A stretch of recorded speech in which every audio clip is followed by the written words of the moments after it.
Fee reimbursement కానీ, లేదా పేదలకు ఉచిత కరెంటు కానీ, లేదా 104 కానీ, 108 కానీ, పేదవాడికి వైద్యం అందక అనేక ప్రాణాలు పోతూ ఉన్నాయి. ప్రాణం అంటే కేవలం ఉన్నవాడిదే కాదు, లేనివాడిది కూడా ప్రాణమే. వాడిని కూడా కాపాడాల్సినటువంటి బాధ్యత ప్రభుత్వంగా నా మీద ఉంది అని చెప్పి ఆ రోజు రాజశేఖర రెడ్డి గారు ఆలోచన చేసి ఆరోగ్యశ్రీ స్కీమ్ తీసుకుని వస్తే ఈరోజు దేశవ్యాప్తంగా అన్ని ప్రభుత్వాలు కూడా దాన్ని ఇంప్లిమెంట్ చేయాల్సినటువంటి పరిస్థితి వచ్చింది. అంత ఆదర్శంగా నిలబడ్డారు. దాన్ని కంటిన్యూ చేస్తూ స్వతంత్రం వచ్చిన తర్వాత ఉమ్మడి రాష్ట్రంలో కేవలం 11 మెడికల్ కాలేజీలు మాత్రమే ఉన్నాయి. కేవలం 11 కాలేజీలే. ఈరోజు మాట్లాడుతున్నటువంటి ముఖ్యమంత్రి గతంలో 2019 ముందు 3 సార్లు ఈ రాష్ట్రానికి ముఖ్యమంత్రిగా పనిచేశారు. 14 సంవత్సరాలు, అటు 9 సంవత్సరాలు ఉమ్మడి రాష్ట్రంలో, రాష్ట్ర విభజన జరిగిన తర్వాత 5 సంవత్సరాలు, 14 సంవత్సరాలు ఈ రాష్ట్రంలో ముఖ్యమంత్రిగా పనిచేసినప్పుడు ఎందుకు రాలేదు మీకు ఈ ఆలోచన? ఎందుకు ఒక ప్రభుత్వ మెడికల్ కాలేజ్ స్థాపించాలనేటువంటి ఆలోచన ఎందుకు రాలేదు? పేదవాడికి వైద్య విద్యని అందుబాటులో తీసుకురావాలనేటువంటి ఆలోచన ఎందుకు రాలేదు?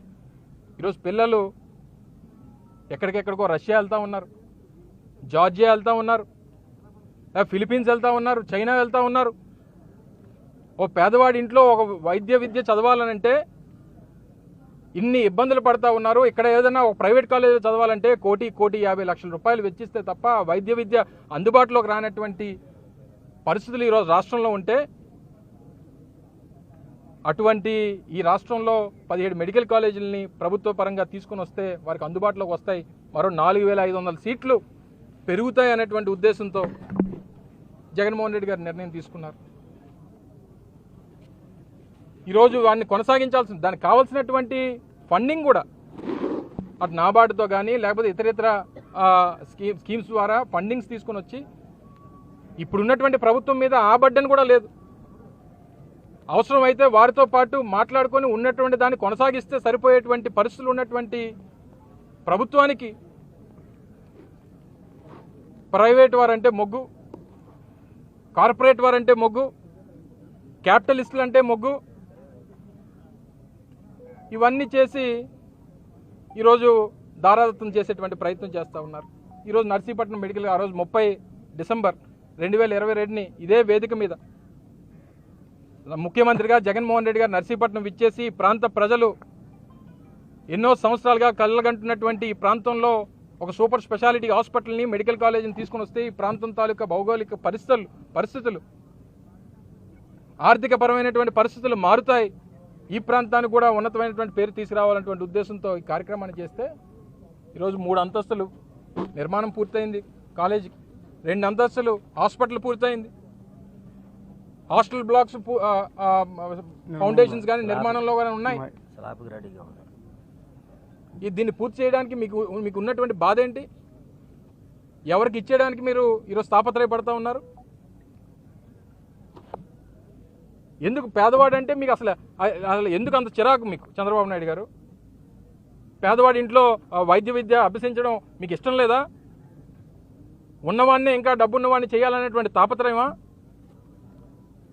మళ్ళీ నిన్న అనంతపూర్లో మాట్లాడుతూ ఉన్నారు ముఖ్యమంత్రి గారు, నేను సీఎం అంటే కామన్ మ్యాన్ అంటున్నాడు. కామన్ మ్యాన్ చేసేటువంటి పనులా ఇవి? కామన్ మ్యాన్కి వచ్చినటువంటి ఆలోచనలా ఇవి? మీ ఉద్దేశంలో సీఎం అంటే కామన్ మ్యాన్ కాదు, మీ ఉద్దేశంలో సీఎం అని అంటే క్యాపిటలిస్ట్ మ్యాన్ లేదా కార్పొరేట్ మ్యాన్. మీకు అదైతేనే కరెక్ట్. మీరు కార్పొరేట్ వాళ్ళకే వత్తాసు పలుకుతారు, క్యాపిటలిస్టులకే వత్తాసు పలుకుతారు, ఉన్నవాడికే వత్తాసు పలుకుతారు.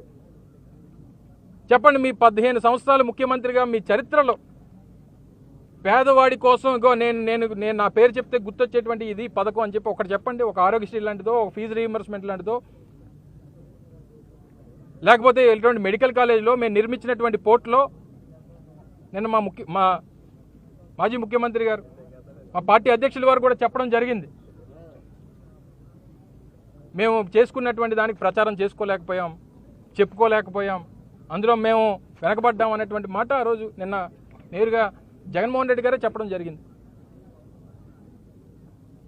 ఇదే అమరావతి 2014లో ఎస్టిమేట్స్ 1,09,000 కోట్ల రూపాయలు ఎస్టిమేట్స్ అమరావతికి. 2019లో దీపేటువంటి సమయానికి తెలుగుదేశం పార్టీ ఎంత పనులు పూర్తి చేసింది? 4%. అంటే 4,900 5,000 కోట్ల రూపాయలు మాత్రమే ఖర్చు పెట్టారు అమరావతి మీద.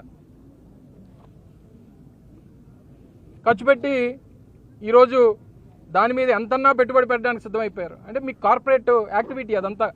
మీ రియల్ ఎస్టేట్ ఏజెన్సీ, మీ రియల్ ఎస్టేట్ కోసం, దానికోసం అక్కడ మీరు డబ్బులు సంపాదించుకోవడం, మీ క్యాపిటలిస్టుల కోసం, మీ కార్పొరేట్ వ్యవహారాల కోసం మీకు అమరావతికి ఎంత డబ్బన్నా ఒక పెడతారు.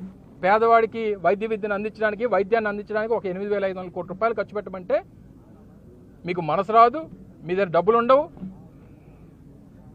ఈ 2 సంవత్సరాల్లో, ఈ 15 మాసాల్లో 1,95,000 కోట్ల రూపాయలు అప్పు చేసింది రాష్ట్ర ప్రభుత్వం. 1,95,000 కోట్ల రూపాయలు. అందులో ఒక 5,000 కోట్లు తీస్తే ఇవన్నీ పూర్తయిపోతాయి. ఈరోజు ఇంత పెద్ద ఎత్తున కార్యక్రమం పులివెందులకు సంబంధించి అయితే 2024 మేము ప్రభుత్వం దీపేటువంటి సమయానికే పూర్తయిపోయింది. బిల్డింగ్లు పూర్తయిపోయి, పర్మిషన్స్ వచ్చేసాయి. నేషనల్ మెడికల్ కౌన్సిల్ పర్మిషన్స్ ఇచ్చింది. దాంతోపాటు ఒక agency, medical assessment and rating board అని చెప్పి MARB అనే ఒక బోర్డు ఉంటుంది. వాళ్ళు ఏంటంటే పర్మిషన్స్ ఇచ్చే ముందు ఆ ప్రాంతానికి వచ్చి, హాస్పిటల్ ప్రెమిసెస్కి వచ్చి లేదా కాలేజ్ ప్రెమిసెస్కి వచ్చి ఎక్విప్మెంట్స్ అన్నీ ఉన్నాయా లేదా, అన్నీ సఫిషియెంట్గా ఉన్నాయా లేదా, కావాల్సినటువంటి ల్యాండ్ ఉందా లేదా, ఇవన్నీ చూసుకొని పర్మిషన్స్ ఇస్తాయి. LOP కూడా ఇచ్చింది, లెటర్ ఆఫ్ పర్మిషన్ కూడా వారు అందించారు. వీళ్ళు ప్రభుత్వంలోకి వచ్చింది ఎంత అన్యాయం అంటే, పులివెందులు మాకు సీట్లు అవసరం లేదు, మా దగ్గర ఎక్విప్మెంట్ లేదు అని చెప్పి లెటర్ రాశారు. తిరిగి విత్డ్రా చేసుకోండి మీరు ఇచ్చినటువంటి పర్మిషన్ అని చెప్పి. ఏమనాలి ఈ ప్రభుత్వాన్ని? మళ్ళీ నిన్న మాట్లాడుతూ మెడికల్ కాలేజ్ నేనే తీసుకొచ్చానని అంటాడు. మెడికల్ కాలేజ్ కట్టను అని నువ్వే అంటావు, PPPలో ఇచ్చేస్తానని నువ్వే అంటావు.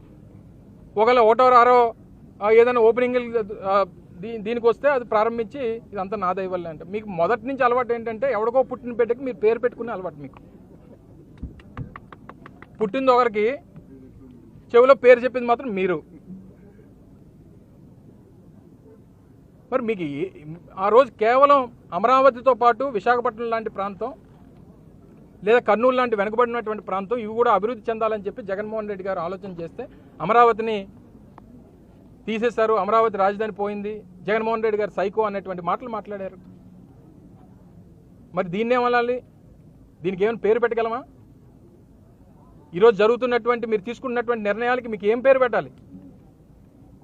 అంతకంటే పెద్ద పేరు ఏదైనా ఉందేమో అని చెప్పి చూసాం, దొరకట్లేదు. నీ పేరే చెప్తుంది. సైకో కంటే పెద్దది ఏముందని అంటే చంద్రబాబు అనే చూపిస్తుంది. అంటే ఇలాంటి కొడుకు గురించి ఇంక చెప్పాల్సినటువంటి పని లేదు. ఆ నార్త్ కొరియాలో కిమ్ ఉంటాడు, ఈయన ఆంధ్ర కిమ్. ఈయన నియంత్రణతో పరిపాలన. నాయకులు కనిపిస్తే, వైఎస్ఆర్ కాంగ్రెస్ పార్టీ నాయకులు కనిపిస్తేనో లేదా ఎవరైనా మాట్లాడితేనో వాళ్ళ మీద ఏ రకంగా కేసులు పెట్టాలి, ఏ రకంగా వారి మీద కక్ష సాధింపు చర్యలు చేయాలనేటువంటిది వారి తాపత్రయం. ఆయన అంతా ఆ రాజ్యాంగం చూస్తాడు. ఎవరికి ఏది కట్టబెట్టాలో 99 పైసలు భూమి ఇచ్చేస్తారు.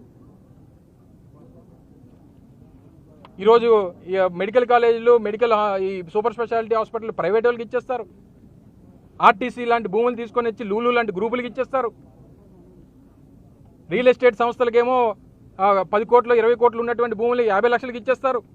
ఏం మీ అబ్బా జాగిరా ఏమన్నా? మీ రాష్ట్ర ప్రభుత్వం అంటే ఈ రాష్ట్రంలో పరిపాలన చేసేటువంటి ముఖ్యమంత్రి దగ్గర నుంచి కింద స్థాయి ప్రజాప్రతినిధి వరకు ఈ రాష్ట్రంలో ఉన్నటువంటి ప్రభుత్వ ఆస్తులకి, ప్రజల ఆస్తులకి మీరు కస్టోడియన్స్ మాత్రమే తప్ప మీకు ఎవరికి కూడా ఏ GPR రాసిచ్చేలేదు. మీకు నచ్చినట్టు అమ్మేసుకోవడానికి, మీకు కావాల్సినటువంటి వారికి కట్టబెట్టడానికి ప్రభుత్వాన్ని ప్రజలు మీకు ఇచ్చినటువంటిది రియల్ ఎస్టేట్ వ్యాపారం చేసుకోవడానికి కాదు, మీరు స్కాములు చేయడానికి కాదు, పేదవాడు పొట్టకొట్టడానికి కాదు. ఇన్ని కార్యక్రమాలు చేసి ఇంకా నేను సూపర్ హిట్. ఏం సూపర్ హిట్? దేనికి సూపర్ హిట్? హిట్ సినిమా ఇలాగైనా ఉంటుంది?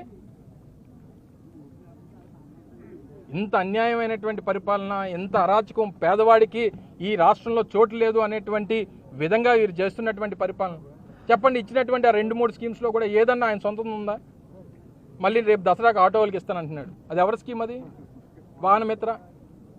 ఇప్పుడు ఇస్తున్నాడు తల్లికి వందనం అని పేరు పెట్టాడు. అమ్మఒడి ఎవరి స్కీమ్ అది? అంటే జగన్మోహన్ రెడ్డి గారు తీసుకున్నటువంటి నిర్ణయాల్ని లేదా మొన్న రైతులకి 7,000 ఇచ్చాను అంటున్నాడు. 5,000 ఈయన ఇచ్చింది. 20,000 హామీ గత సంవత్సరం లేదు. 2024 25 రూపాయి ఇవ్వాల. 2025కి 26కి అదొక 20,000 బాకీ. ఇంకా ఈ సంవత్సరంలో ఇంకో 15,000 బాకీ, ఇంకా 35,000 బాకీ ఉన్నాడు రైతులకి యూరియా దొరకదు. దానికి సమాధానం చెప్పడు. నిత్యం జగన్మోహన్ రెడ్డి గారి మీద పడేయడం ఆయన్ని క్యారెక్టర్ అసాసినేట్ చేయడం. సో ఇంత అన్యాయం జగన్మోహన్ రెడ్డి గారు చాలా క్లియర్గా కేటగారికల్గా చాలా క్లియర్గా చెప్పారు. మీరు ఏ నిర్ణయం తీసుకున్నా మళ్ళీ 2.5-3 సంవత్సరాల్లో వచ్చేటువంటి మా ప్రభుత్వం మళ్ళీ జగన్మోహన్ రెడ్డి గారు ముఖ్యమంత్రి అయిన తర్వాత ఎవరు ఏ ప్రైవేట్ వాడు తీసుకున్నా అది క్యాన్సిల్ చేస్తాం, రద్దు చేస్తాం.